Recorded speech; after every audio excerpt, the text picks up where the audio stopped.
하나님의 말씀 열왕기하 16장 10절에서 20절입니다.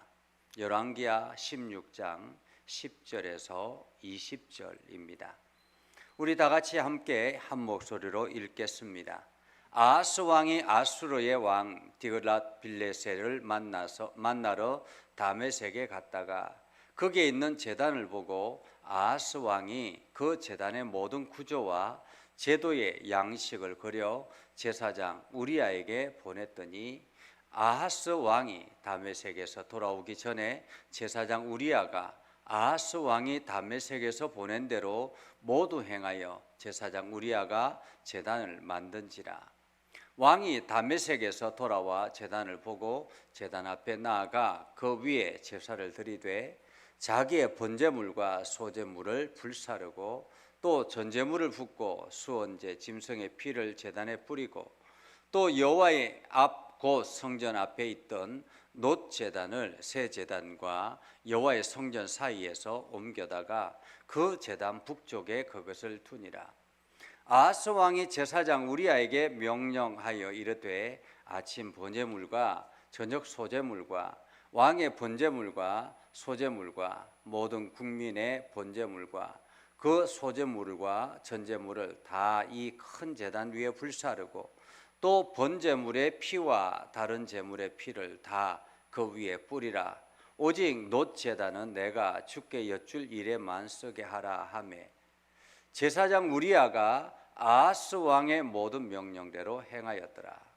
아하스 왕이 물두멍 받침에 옆 판을 떼고 물두멍을 그 자리에서 옮기고 또 놋바다를 놋소 위에서 내려다가 돌판 위에 그것을 두며 또 안식일에 쓰기 위하여 성전에 건축한 낭실과 왕이 밖에서 들어가는 낭실을 아수르 왕을 두려워하여 여호와의 성전에 옮겨 세웠더라. 아하스가 행한 그 남은 사적은 유다 왕 역대지락에 기록되지 아니하였느냐. 아하스가 그의 조상들과 함께 잠에 다윗성에 그 열조와 함께 장사되고 그의 아들 히스기야가 대신하여 왕이 되니라. 아멘. 오늘도 하나님의 은혜가 여러분의 삶에 가득하기를 바랍니다. 여러분들이 하는 모든 일들이 주의 영광을 나타내는 복된 일들이 되기를 주님의 이름으로 축복합니다. 미국의 하버드 대학에서 2002년 9월 11월에 9.11 테러를 기념해서 1주년 기념해서 추도 예배를 드렸다고 합니다. 채플실에서 추도 예배를 드렸다고 합니다. 그런데 그 추도 예배가 어떤 형태로 진행됐는지 여러분 아십니까? 우리가 보통 추도 예배하면 하나님 앞에 기독교식으로 하나님 앞에 예배 드리는 그러한 개념을 생각하지 않습니까? 특히나 미국은 기독교 국가였기 때문에 추도 예배하면 당연히 목사가 나와서 예배를 집례하고 모든 것을 하나님 앞에 올려드리는 그러한 하나님의 긍휼하심과 하나님의 은혜를 구하는 그러한 예배를 드렸겠지라고 생각하겠습니다. 그런데 그때 당시에 추도 예배 1주년 추도 예배는 어떻게 진행이 됐느냐면 제일 먼저 유대 랍비가 나와서 양각 나팔을 부르면서 예배가 시작이 됐다고 합니다. 그리고는 이슬람 성직자 이맘이 나와서 환영 인사를 했고요. 그리고 티베트 라마성이 나와서 라마성과 힌두교 사제가 나와서 그들의 주문을 외웠다고 합니다. 그리고 조로아스터교 사람이 나와서 경전을 읽었고 동양계 사람이 나와서 불교 경전을 읽었다고 합니다. 그리고 힌두교의 우파니샤드를 낭독하고 그리고 난 다음에 제일 마지막에 기독교인이 나와서 로마서 8장 35절에서 39절을 낭독하고 추도 예배를 마쳤다라고 합니다. 참으로 다민족 국가, 어쩌면은 다 종교, 모든 종교를 통합하는 그러한 예배가 됐다라고 말할 수 있습니다. 어쩌면 종교학계에서는 이것을 전 세계를 통합하는 계기가 됐다라고 그렇게 칭찬할 수 있겠습니다. 그러나 하나님은 어떻게 평가할 수 있을까? 하나님은 이 이야기를 보면서, 이 형태를 보면서 어떤 생각을 하셨을까라는 생각을 해봅니다. 성경에도 보면 신약 성경의 사도행전에 보면 종교성이 뛰어난 민족이 있었다라고 이야기합니다. 사도 바울이 복음을 전하러 아덴 지역을 갔을 때, 아덴을 방문했을 때 그들은 종교성이 뛰어났다라고 그렇게 표현합니다. 그래서 온갖 신상들을 만들어 놓고 그 신상 앞에 절하는 것이었습니다. 베레아 사람들도 종교성이 뛰어났다라고 그렇게 표현합니다. 그들은 종교성이 뛰어났기 때문에 어떤 것이든지, 어떤 새로운 종교든지 늘 받아들일 준비가 되어 있었다라고 말합니다. 다시 말하면 이것도 하나의 그 종교, 내가 알지 못하는 종교의 하나의 일환이다라고 그렇게 볼 수 있는 거죠. 일본이나 중국에 가도 마찬가지라고 합니다. 온갖 종교들이 다 몰려 있는데 그 속에 기독교를 전하면 그것도 하나의 종교로 인정한다라는 의미로 그렇게 표현하기도 한다라는 것입니다.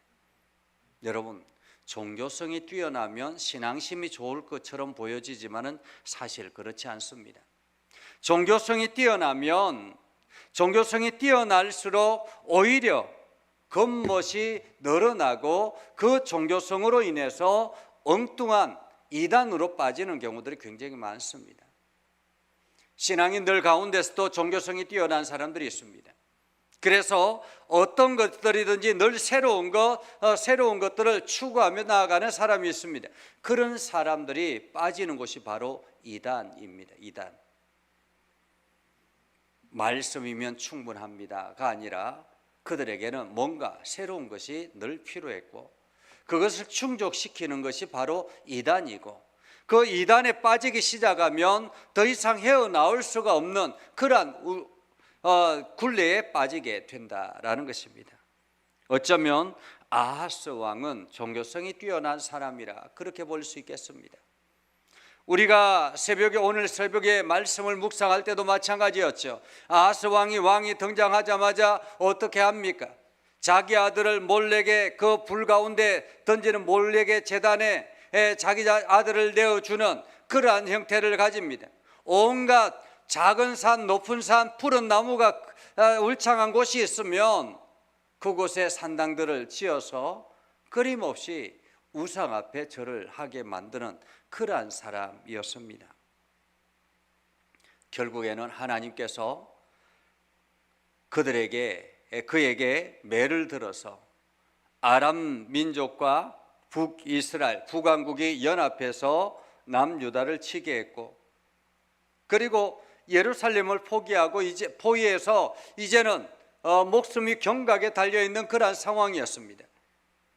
그럼에도 불구하고 하나님께서 여전히 그들과 함께 동행했기 때문에 예루살렘을 완전히 무너뜨리지는 못했다. 다시 말하면 하나님께서는 채찍을 들었을 뿐이지 그 인생을 완전히 망가뜨리기를 원치 않았다라는 것입니다. 때로는 우리가 하나님 앞에 올바로 서지 못했을 때, 내가 하나님 앞에 바른 인생을 걸어가지 않았을 때, 하나님 앞에 온전한 사명을 감당하지 않았을 때 하나님께서는 우리에게 채찍을 들 때가 있습니다. 그러나 그 채찍은 내가 완전히 망가뜨려지기를 원하는 심판이 아니라 경고에 불과하다라는 것입니다. 어쩌면 아하스 왕에게 하나님께서는 경고를 주시기 위해서 아람과 북왕국의 연합 군대를 보냈던 것입니다. 그러나 아하스 왕은 깨닫고 회개하기보다는 자기의 인간적인 계획을 앞세우게 되죠. 그것은 무엇입니까? 바로 아수르 왕에게 도움을 요청하는 것입니다. 성전에 있는 모든 기물들과 모든 값진 보물들을 다 아수르 왕에게 제물로 주면서 예물로 보내면서 우리를 제발 도와달라고 그렇게 요청을 합니다.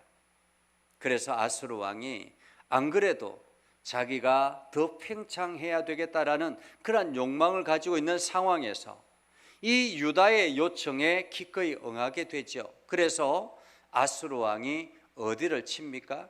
다메섹을 칩니다. 아람의 수도 다메섹을 치게 되죠. 그렇게 해서 다메섹이 아수르의 멸망을 하게 됩니다. 아람 군대가 아수르에게 정복을 당하게 되지요. 그리고 난 다음에 일어나는 일이 오늘 본문의 이야기입니다. 아수르 왕이 다메섹을 치고 난 다음에 그 다메섹에 머물러 있을 때였습니다. 그때에 아수르 왕이 다메섹에 머물고 있다라는 것을 알고 있는 아하스 왕이 다메섹에 아수르 왕을 만나기 위해서 친히 가게 되죠. 다시 말하면 신하로서의 그 다짐을 하기 위해서 가는 것입니다. 완전히 굴복하기 위해서 다메섹으로 갑니다. 다메섹에 가서 아수르 왕에게 절을 하고 그리고 난 다음에 그가 딱 나와 보니까 그 다메섹에 웅장 하나가 건물이 눈에 들어온 거예요. 그것이 무엇이었을까요? 제단이었습니다. 제단. 여기서 제단은 어쩌면 아수르 왕이 아람 군대를 점령하고 제단을 세웠다 이렇게 볼 수는 없겠습니다. 아마도 아람의 오랜 전통을 가지고 있는 제단이었다고 볼 수 있겠습니다. 거대한 제국이었기 때문에, 거대한 나라였기 때문에 제단도 얼마나 웅장하고 크겠습니까? 그리고 화려했겠습니까? 아수르 왕이 그 제단을 보자 한마디로 반한 것입니다. 크고 화려한 그 제단이 너무너무 좋게 보인 것입니다. 그래서 급하게 도면을 그립니다. 그 제단에 도면을 그리죠. 요즘 같으면 사진을 찍어서 카톡으로 보냈겠죠. 그림을 그려서 제단은 이러이러하고 전체 건물은 이러하고 그 제단 안에는 어떤 것들이 있고 이러한 것들을 대략적으로 약도를 만들어서 유다 왕국의 예루살렘에 있는 우리야 제사장에게 보냅니다. 우리야 제사장에게 보냈더니 우리야 제사장은 그 도면을 보고 그대로 왕이 보았던 그 양식 그대로 만들어내는 것입니다. 11절에 보면 아하스 왕이 다메섹에서 돌아오기 전에 제사장 우리야가 아하스 왕이 다메섹에서 보낸 대로 모두 행하여 제사장 우리야가 제단을 만든지라. 여러분, 어떤 생각이 드십니까? 제사장 우리야는 하나님의 제사장이 아니었습니다. 제사장 우리야는 아하스 왕의 제사장이었습니다. 하나님을 두려워하는 것이 아니라 왕을 두려워하며 나아간 것이 없습니다. 그렇기 때문에 왕이 명령한 그 일을 그대로 순종하게 급급했다라고 말할 수 있습니다. 여러분, 하나님을 두려워했다면 제사장이 그럴 수 있겠습니까? 하나님께서 성전의 모든 기물들과 성전의 형태를 철저하게 하나님께서 만드셨지 않습니까? 다윗을 통해서 솔로몬을 통해서 제단을 만들 때도 마찬가지였습니다. 하나님께서 성막을 주셨을 때도 마찬가지였습니다. 구조 하나하나 어느 위치에 뭐가 있어야 되는지 이러한 것들을 철저하게 만들었던 하나님의 계획하심이었습니다.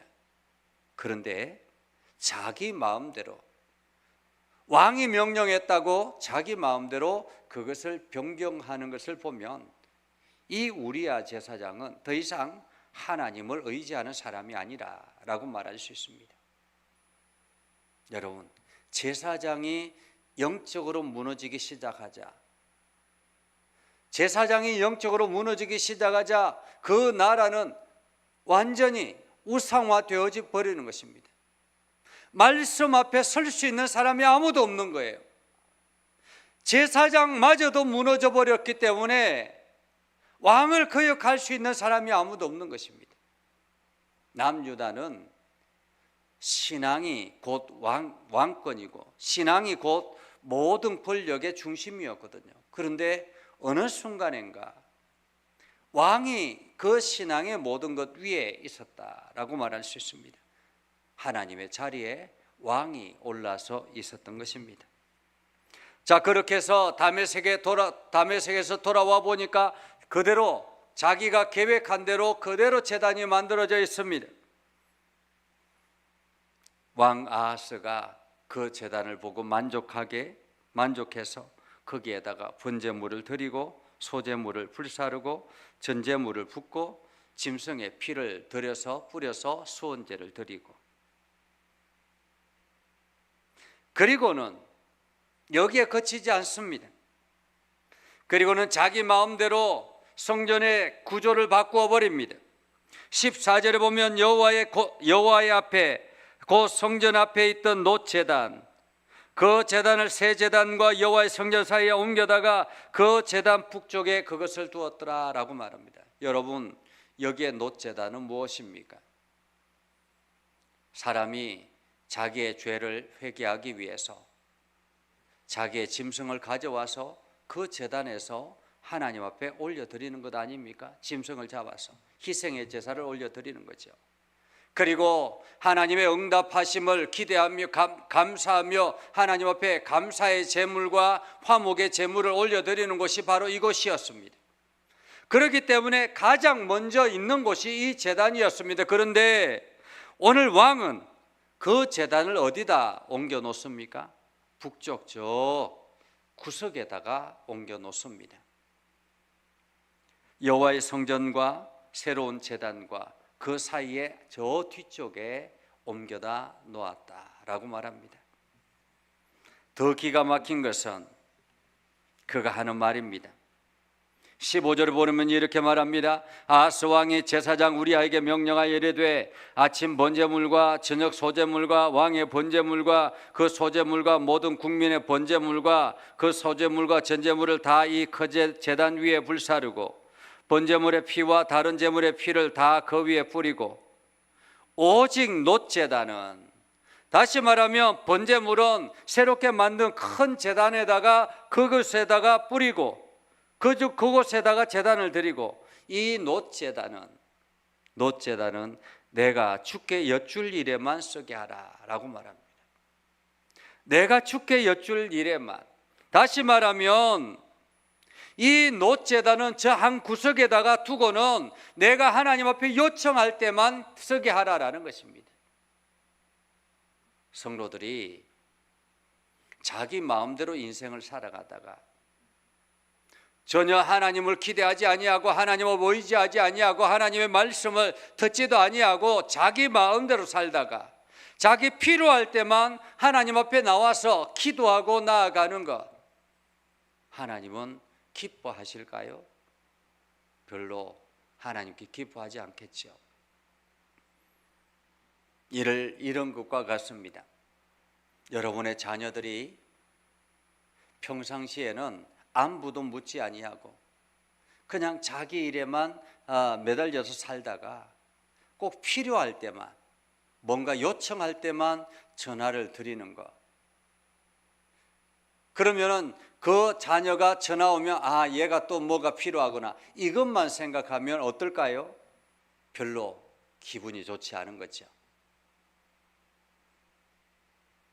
오늘 이 놋제단은 내가 기도할 때만 사용되는 용도로, 내가 기도할 때만 사용하는 용도로, 다시 말하면 내가 하나님 앞에 필요할 때 요청하는 그 용도로만 쓰게 한쪽 구석에 내버려 두라라는 의미입니다. 제사장은 거기에 전혀 반론하지 않습니다. 아하스 왕의 모든 명령대로 행하였더라라고 말합니다. 철저하게 왕의 명령대로 행했다라는 것입니다. 하나님의 명령에 순종해야 될 제사장이, 하나님의 말씀을 의지해야 될 제사장이 왕의 모든 명령, 그것이 잘못되었음에도 불구하고 왕의 명령에 순종하였더라. 오늘 우리가 사람을 두려워하기 시작하면 하나님의 말씀을 온전하게 지킬 수가 없습니다. 사람을 두려워하기 시작하면 하나님의 말씀을 온전하게 선포할 수가 없는 것입니다. 만약에 목회자가 성도들을 두려워하기 시작하면, 그래서 성도들이 원하는 그러한 메시지만 전하기를 시작한다면 그때부터 하나님의 말씀은 차단되는 것입니다. 목회자는 하나님의 말씀에 집중하는 사람이죠. 이것은 목회자만의 일이겠습니까? 그렇지 않습니다. 여러분들도 마찬가지죠. 여러분들이 살아가면서 사람을 두려워할 것인지 하나님을 두려워할 것인지 날마다 신앙의 선택을 하게 될 텐데, 그 선택의 기로에서 내가 무엇을 선택하는가가 중요합니다. 오늘 우리야 제사장이나 아하스 왕은 사람을 두려워하는 사람들이었습니다. 아하스 왕은 철저하게 아수르 왕을 두려워했습니다. 그래서 왕을 두려워했기 때문에 어떻게 합니까? 혹시나 왕의 기분이 나쁘지 않도록, 아수르 왕의 기분이 나쁘지 않도록, 아수르 왕이 이 유다 땅의 예루살렘을 방문했을 때 혹시나 기분 나쁘지 않도록 모든 걸거치는 것들을 다 제거하는 것을 봅니다. 17절 이하에 보면 이렇게 말하죠. 아하스 왕이 물두멍 받침대 옆판을 떼내고 물두멍을 그 자리에서 옮기고 또 놋바다를 놋소 위에서 내려다가 돌판 위에 두고 안식일 위에 서기 위해 성전에 건축한 낭실과 왕이 밖에서 들어가는 낭실을 아수르 왕을 두려워하여 여호와의 성전에 옮겨 세웠더라라고 말합니다. 아수르 왕을 두려워하여 아수르 왕의 출입로를 아예 그냥 깔끔하게 정리했다, 이렇게 말할 수 있습니다. 그리고 그는 결국에는 죽음을 맞이하고 그의 아들 히스기야가 대신하여 왕이 되게 됐죠. 오늘 우리는 이 말씀을 통해서 우리 자신의 신앙을 다시 돌아봅니다. 나는 하나님 앞에 충성된 종인가?